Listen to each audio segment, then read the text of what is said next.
So they decided to appeal to their other aspect, women.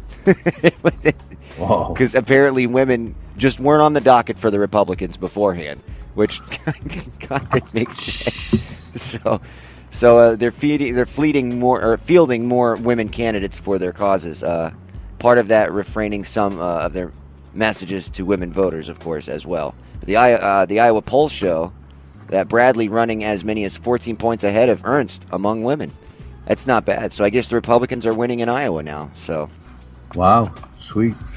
Yeah, they get this other article. They said, that senator from Kentucky, Mitch McConnell, who's right now the minority leader in the Senate, hopes that if the Republicans gain control of the Senate, they already have control of Congress. If they get control of the Senate, he's eyeing that he will be the next head of the caucus out there. If the Republicans take over control of the Senate, he'll take over Harry Reid's job. That Harry Reid's been in there for a while now, and I'd like nothing better than to get Harry Reid the hell out of there. But Mitch McConnell's no piece of.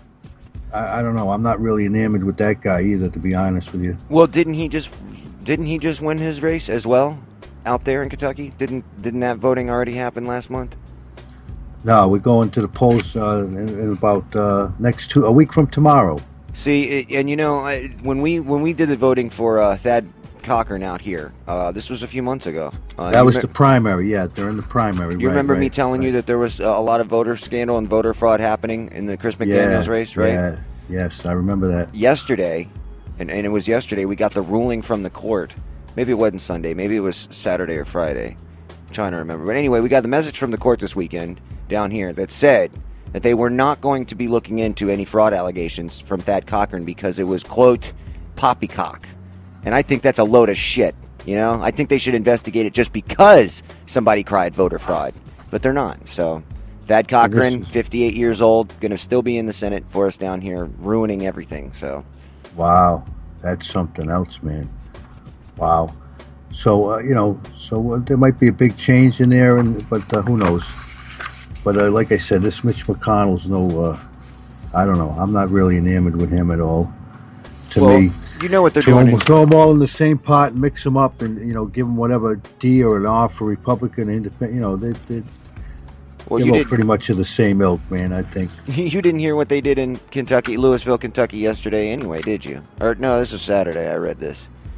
They're buying old World War II antique MP5s for the police department. Really? Oh, yeah, and I even went through the laundry list of reasons why it was a horrible idea to buy antiquated weapons when you already have AR-15s that are up to modern technology standard code, Plus, the 225 and the 5.56 don't go through as many, like if you shoot somebody with a 9mm, the bullet goes through, it penetrates through the body most of the time. Right. Instead of with the 223 or 5.56, it kind of fragments as soon as it hits the body. So you got to worry about people downrange behind the criminals that you're shooting. Yes, right. So that was a big deal. But they're buying antiquated World War II firearms. Like, what the hell's your problem, buddy? Wow. Oh yeah, it's weird. They put a bid in and everything. All right, what else do we got for this morning before we go to our first song? Well, we were talking about some letters I received from the local union here in this area, Massachusetts Teachers Association, and it's an email they sent out in regards to a situation going on up here in Massachusetts where there's a lady named Martha Coakley who's running for governor of the state of Massachusetts as a Democrat and against this guy Charlie Baker, who was a Republican. And I guess, the unions, the public school unions are against charter schools every which way you look at it. They don't believe the funding should go to them. They don't believe in some good healthy competition, I guess. And so in this letter I received, it says, I received many angry messages about gubernatorial candidate Martha Coakley's comments suggesting that charter schools should be allowed to open in Brockton and Fitchburg, Massachusetts. So she is for the charter schools, which goes against what the Massachusetts Teachers Association believes in. And they said, despite her statements, while decrying them, we're going to strongly support her over Charlie Baker, her Republican opponent. And to me, let me see. And she says, continues, I appreciate that members voice their concerns and look forward to continuing conversations about our relationship to recommended candidates in the electoral process.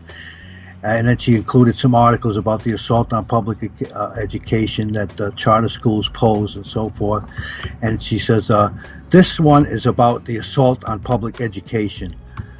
This one speaks to some of the choices we make in building a social movement in solidarity and anticipation of many great things ahead. Her name's Barbara, this head of the union. But so essentially they're against charter schools because of the competition factor.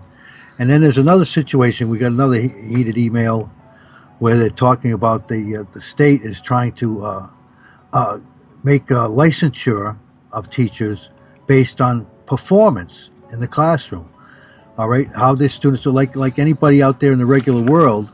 If you're not producing at your job, you're going to get a letter of warning or whatever, and then you're going to be out the door.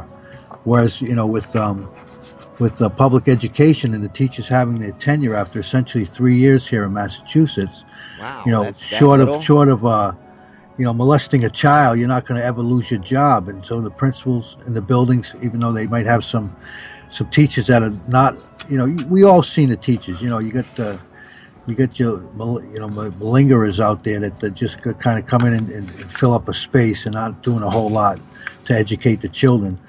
But she said, how would you feel about the prospect of losing your license to teach, not just your job based on your evaluation and or your students' test scores?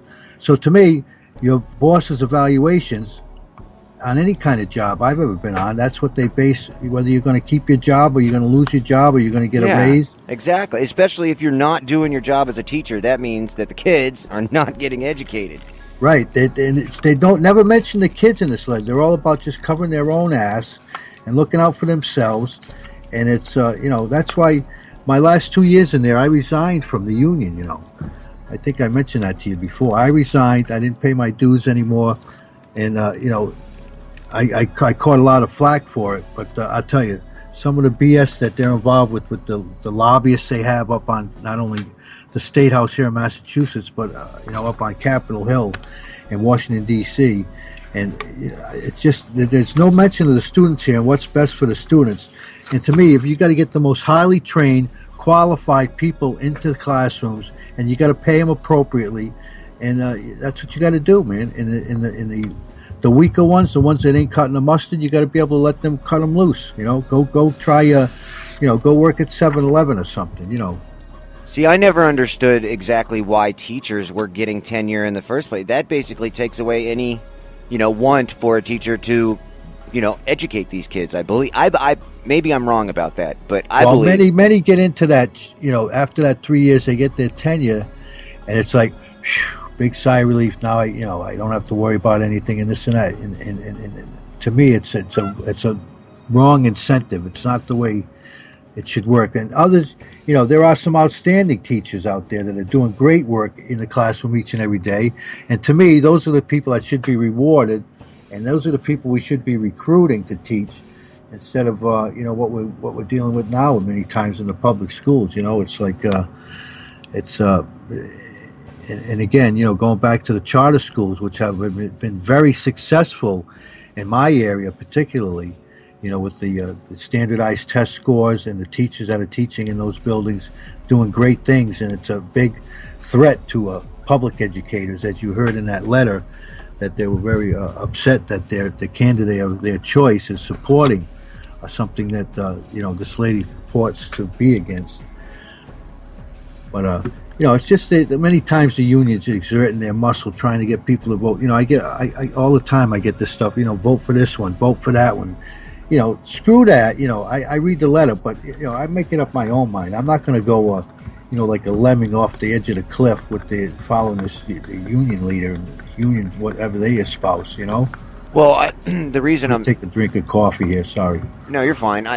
So this new candidate that you're talking about today for the MTA, she's running for your local state Senate, right?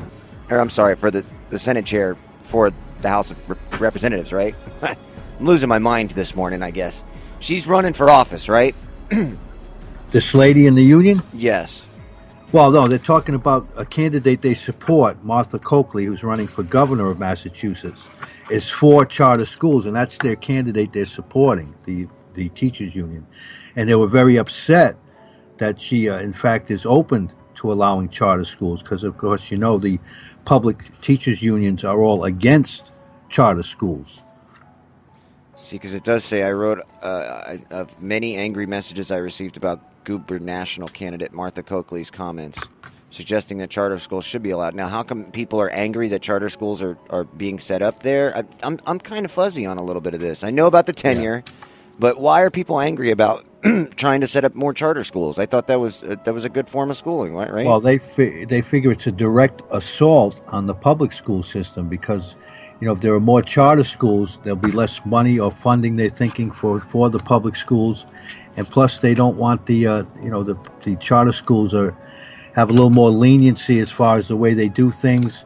And, it's competition, man. They're just trying to wipe out competition. They don't believe in any competition. They don't believe in raising the bar. Hey, when you go against big government, they don't believe in anything that they don't tell you to believe in, So it's come down to the point where now you can see, as in this example, how, well, like you said, the public school, that's federal run. That's not even state run anymore. It's federal. That's why they do the statewide testings, the standardized testing. Yes. Yeah, see, they're doing that to figure out if certain schools in what areas, and they say, oh, well, it's for funding. See how, smart the kids are, and if your kids do well, then you don't get as much funding. If your kids are doing crappy, then we give you more money. So what do the teachers do in public schools? They just stop caring. So yeah, there are too many in that regard. Because they get more funding from the Fed if the kids are dumb, and that's the most horrible thing I've ever heard. Yeah, it's the wrong way around as far as I'm concerned too. I agree with you on that. All right, let me check the chat room here. Ass backwards. Back asswards. Speaking of states' rights, you're talking about, states controlling, what goes on in their states. Even, we've been talking about the same-sex marriage issue and how a lot of communities have voted against same-sex marriage or calling it marriage, rather call it civil union, whatever the case might be. But I'm actually a fan of butt buddies. I think we should just call them butt buddies. Be done with it, Does anyone have anything to say against these two butt buddies getting married today? If now, forever hold your peace. We join these two butt buddies together in holy matrimony. But even Jimmy Carter, former President Carter, who you can't get more liberal than President Carter. I don't know if you remember him back. He was in president 76 to 1980. Ah, yes, the peanut president. He even was interviewed recently. October 26th, it says here. That was what, yesterday? What's today, the 27th? Yeah, yesterday. He says legalizing same-sex marriage should be left up to the states rather than mandated by the federal government. He says, I'm kind of inclined to let the states decide individually. And I think that's the way it should be. As you see more and more states are deciding on gay marriage every year. And if Texas does not want to have gay marriage, then I think that's a right for the Texas people to decide. So I got to agree. One time I can agree with President Carter. I just wanted to point this out. And he says, I don't think the government ought to ever have the right to tell a church to marry people if the church doesn't want to. There's been a lot of controversy over that. I know Jay talked about it on Night Talk last week, that they're making these churches proceed forward and perform these ceremonies, or they're going to sue them. And the queen the queen of the pumpkin patch in the chat room here says, well, that's another thing they ignored from the Constitution. Anything not put in the Constitution is up to the states to decide.